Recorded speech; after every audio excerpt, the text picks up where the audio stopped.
Gun violence in America seems to be an everyday issue. Federal agents are cracking down on a particular type of gun attachment being used in Las Vegas. So in the special report, 8 News Now reporter Victoria Saha digs into how small homemade devices are proving to be a substantial threat to law enforcement. 14-year-old Kaysen loved playing outdoors. He wants to play basketball again. It's been 5 months since Kaysen's mom, Tequila Peebles, let her son dribble a ball outside without a worry in the world. I never thought I would be that mother that would now be sitting with the news speaking about my 14-year-old son. What used to be headlines is now this mom's reality. And we begin with breaking news here at 6 o'clock. Sources are telling us 2 children have been shot in the far Northwest Valley. On the afternoon of May 9th, Kaysen and his friend were playing outside when gunshots rocked this quiet neighborhood. I heard a gun that was like brrr. Within seconds, this car they were standing in front of was ravaged by bullets. Peebles ran outside to find those same bullets had pierced into her son 5 times. Neighbors rushing both teens to the hospital. They believed it was a 9mm attached with the switch. A switch, the street name for a device that converts a gun to fully automatic, similar to a machine gun. Almost every week we're seeing where these things come up in evidence. The Bureau of Alcohol, Tobacco, and Firearms, also known as the ATF, tells us these small devices are causing destruction on our streets. Because of the nature of his job, their special firearms instructor isn't allowed to be identified, but says the small gun switches are becoming a lot more accessible. This device here is 3D printed. Plans are downloadable from the internet. Anybody can get it. And it allows this weapon to fire fully automatic. So a handgun that fires like this can turn into this within seconds. You can have multiple targets. You don't have to be as great with aim. Meaning anyone can be in the line of fire, according to Special Agent in Charge Jennifer Ciccolotti. Particularly here in Vegas. We work every day to, working online, working with different buy programs and all the different things that we do to mitigate it.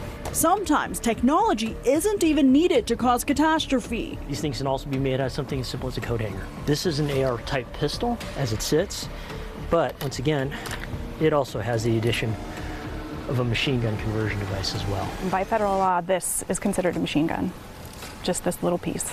The ATF crime statistics from 2017 to 2021 show a Glock 9mm was the most common gun used, and it's in these handguns where switches can often be found. Nationally, they say they're seizing more of these devices. From 2012 to 2016, 814 switches were recovered. But then from 2017 to 2021, 5,454 were picked up. A dramatic increase. The next mass shooting scenario, if it incorporates one of these devices, the numbers could be a lot higher. But the ATF wants to emphasize these switches are illegally being made at home or imported into the country with a Glock stamping on them. It's a violation of federal law, and we're going to use those laws to the extent that we can. Metro Police Department is concerned, but they say they don't have a way to monitor these guns. The ATF in Las Vegas tells us in the last 2 years, they've confiscated over 130 conversion devices that are known as a gun switch. It's a public safety issue. It's something that we take very seriously, and we work within all realms of the law to be able to, make sure that we get these off the street. The ATF tells us the gun switches are common in gang violence, and oftentimes private security firms are sent to patrol gang-ridden areas in the valley. We're doing the best that we can to prepare our security officers to be out in the field. Jonathan Alvarez, CEO of his security company Protective Force International, says he invested in ballistic shields for his officers to protect them from the line of fire. But for Peebles, the threat of another violent shooting happening again will always be there. It doesn't matter where you live.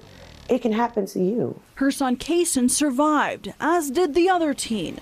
But the road to recovery wasn't easy. I look at him and I just say he's my miracle child. A miracle in the midst of gun violence that has taken the lives of so many. Victoria Saha, 8 News Now. We can also tell you tonight that Kaysen is home, recovering. In fact, he started his freshman year of high school. Now, as for those responsible for the shooting, 17-year-old Hakeem Collette was arrested and sentenced to 2 to 10 years behind bars.